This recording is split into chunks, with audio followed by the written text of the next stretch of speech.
Hey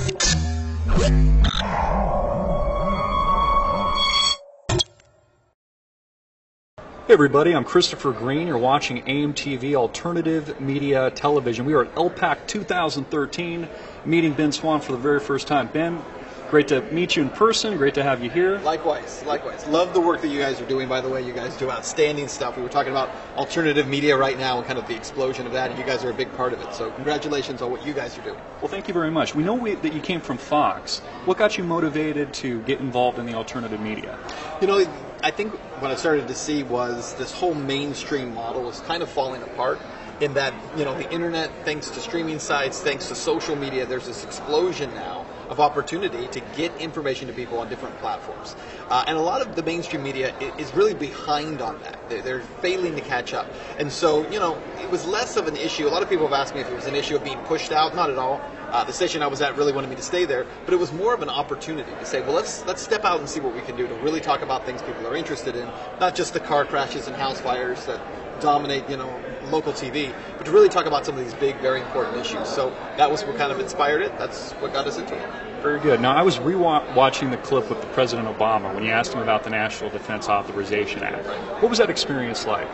Well, it's kind of interesting because you get 5 minutes in those situations to interview the president. They don't really tell you what to say or not to say, but what you do run the risk of is what they call filibustering, right? So you'll ask a question to a candidate, and then the candidate takes 4.5 minutes to give you an answer, and so you're lucky if you get them 2. Now, because they assumed we were going to talk about Ohio issues, we were in Ohio, you know, the auto industry and jobs and the economy, they really weren't prepared for the questions that we were going to ask about indefinite detention, about the kill list, about Al-Qaeda in Syria, which no one was talking about at the time. So we asked these questions, and we were able to get quite a few in, mostly because they weren't prepared for them, and so we got quick answers, short answers, as opposed to those really long ones. So the experience, you know, some people have asked me if I was nervous, if it was scary. Not at all. But there is a certain amount of nervousness that comes with just wondering how many you're going to get in.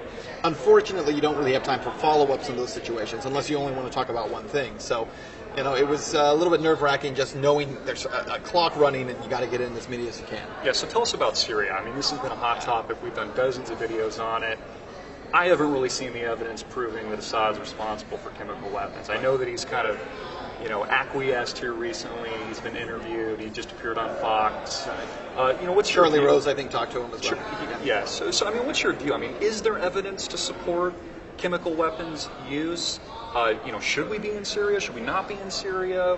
Well, there's a couple questions built into that one right there. The first one is, you know, have I seen evidence? No, but the general public hasn't seen any evidence of this. Now, Senator Paul was talking a minute ago and says that he was shown evidence that looks like it probably was Assad.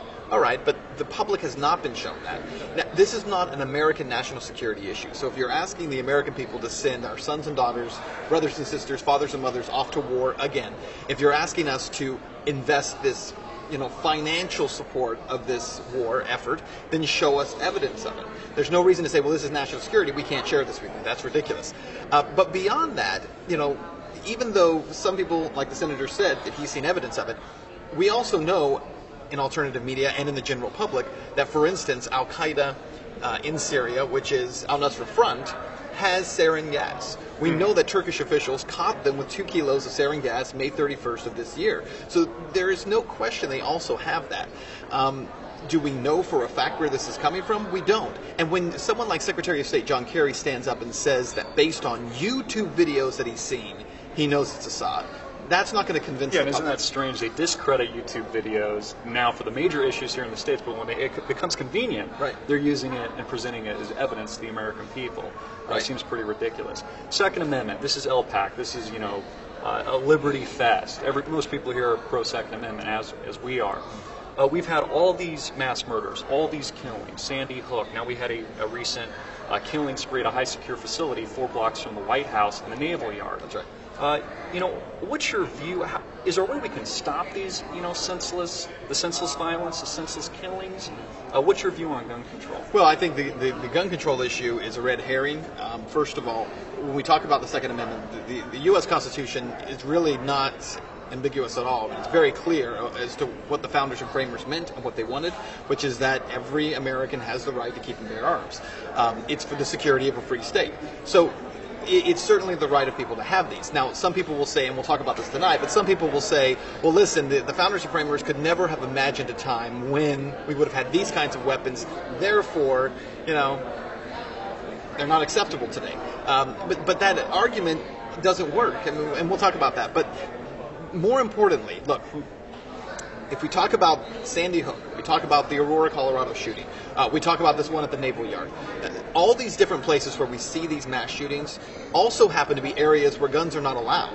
These are gun-free zones where these shootings take place. And they're areas that are designed to say, well, we're going to be safer because no one's allowed to carry a weapon in here. Well, what you end up with is a populace of people who have no weapons, a way to defend themselves when someone does walk in with a weapon. So clearly the thinking there doesn't seem to work at all. If you allow people to all congregate in one place and say no one's allowed to carry a weapon, they're all sitting ducks when someone comes in. And that's not just my opinion, that's fact of all these different mass shootings that we're seeing. Now, you can also say this, there are instances, documented instances, where mass shootings have been prevented because they happen in a location where someone is armed and they're able to put down the shooter. And a good example of that, the Clackamas Mall in Portland, Oregon, where there was a guy who walked into that mall with an AR-15 rifle and opened fire. I think he killed 2 people. But it did not turn into a mass shooting. There was a guy there who had his concealed carry. He had his gun. The shooter saw him with it, saw him take it out, and the shooter shot himself in the head. So there's at least one instance there. There's also an instance in Austin where a guy was angry about his girlfriend. He went into a Mexican restaurant. She was working there. He had a gun. He started shooting people. She ran outside. He went outside after her, and there was an off-duty officer who was carrying and put him down. So there are a number of cases that we see where by having someone who's armed there, the NRA says the only way to stop a bad guy with a gun is have a good guy with a gun, but there is some logic to that thinking. But media won't even discuss that issue. I mean, it's completely off the table, and it shouldn't be. That should certainly be something discussed. Yeah, so we walked into the Westfields Marriott earlier today. One of the first things that happened, a few people come up to me and say, hey, we recognize you guys, love your work, etc., as I'm sure happens to you all the time. And a few of them mentioned, wow, you guys are at the Bilderberg location. This is where the Bilderberg meeting occurred in 2012 and 2008, where President Barack Obama and Hillary Clinton met. Before he was elected president of the United States, before Hillary moved in her new position. You think that that's a coincidence? Is there a conspiracy here of some kind? I don't know. There's a lot of people who talk about Bilderberg all the time. I don't know much about it. What I do know, though, is there is a major issue that's out in the open. For all the secrecy behind that stuff, a major issue that's out in the open, and that is the issue of crony capitalism in America today. You have all these young people who think they hate capitalism and they believe that, the government's the answer to everything, and they have these socialist worldviews. But I believe that's largely because they don't know what true capitalism is. Instead, what they know is something that's usually known as fascism. Okay, we call it crony capitalism now, but it's fascism. Fascism is the collusion between government and business in order to control the markets. If you ask most young people today, do you know what fascism is? Probably most of them couldn't even tell you. The ones who could would say, well, like the Nazis, right? The Nazis were fascists, but they don't know why the Nazis were fascists. They don't know why Mussolini was a fascist. And so I think that's the problem that we have that's right out in the open in America. We don't need to go sneaking around looking for the Bilderbergs of the world when it's all happening right in front of us. We did a piece that we released today about Monsanto and said one of the biggest problems with Monsanto, despite all the people talking about GMOs and all the issues with them, is the crony capitalist relationship between Monsanto and government. Yeah, so how do we fix that? We have Rand Paul, he's a front runner for the Republican nomination in 2016. What could he do if he became president? What could he do to change things, to hold our politicians accountable, hold Wall Street accountable?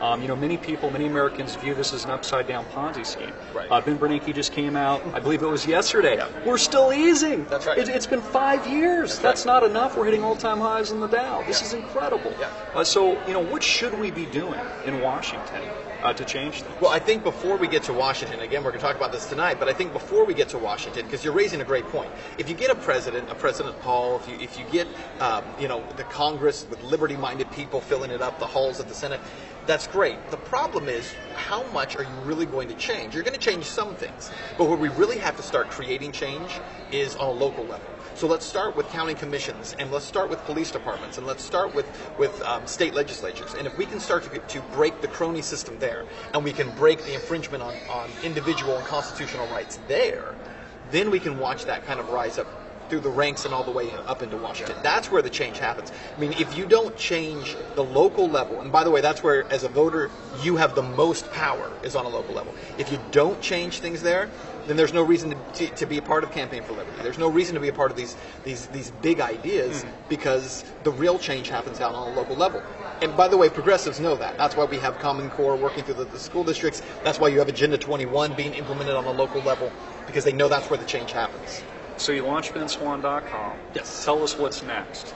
Well, we're working on several things right now. I can't tell you about all of them, but what I will tell you is that we want to encourage people to watch the videos that we put out that were crowdsourced. We still have about 4 more that we're going to do. We've been releasing them. They're up on YouTube right now, or you can see them through BenSwann.com.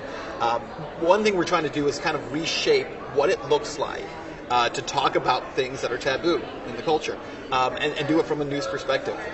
We've had some criticism. We've talked about 9/11. We had some criticism from that. And by the way, a lot of criticism from libertarians who were like, you shouldn't be talking about this. You're going to discredit yourself. We talked about Monsanto. People up in arms. Why would you talk about this? I talked to a family the other day. We're going to do a piece on vaccines, and I'm sure that's going to send people terrified that why is he going to talk about this? We talked to a couple the other day, and there are a lot of families in America right now who are fighting the system because we have laws in this country that prevent vaccine makers from being sued. They have these special protections. And so what we see when we talk to these families, they were talking about going on some alternative media shows, and someone in the room, and I won't say who, but someone in the room said, well, do you really think it's a good idea to be on those shows because it will take away your credibility? And the families who were there said, but nobody else will even listen to us.